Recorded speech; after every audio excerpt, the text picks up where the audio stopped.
Uwo musi mpuzamakungu wahariwe abaforoma wamuhimbazwa kw'igenekezo rya 12 Rusama uko umwaka utashe. Iryo genekezo ryatowe mu kwibuka ivuka ry'uwitwa Florence Nightingale yavukiye mu Bwongereza kw'igenekerezo rya 12 Rusama mu 1820.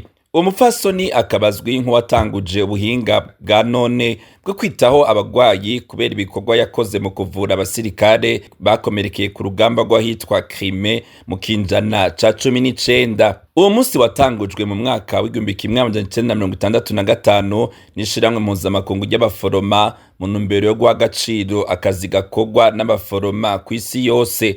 Kuva mu mwaka w'1974 uwo musi watanguye guhimbazwa ku rwego mpuzamakungu buri mwaka kw'igenekerezo rya 12 Rusama. Uwo musi ukaba ufise intumbero yo kwerekana uruhara rukomeye abaforoma bafise mu kwita ku bagwayi, gukingira ingwara no gufasha abagwayi mu bitaro no mu mavuriro. Abaforoma rero akaba ari bamwe mu bakozi bafise uruhara rukomeye cane mu gisata c'amagara y'abantu kuko baba hafi y'abagwayi igihe cose.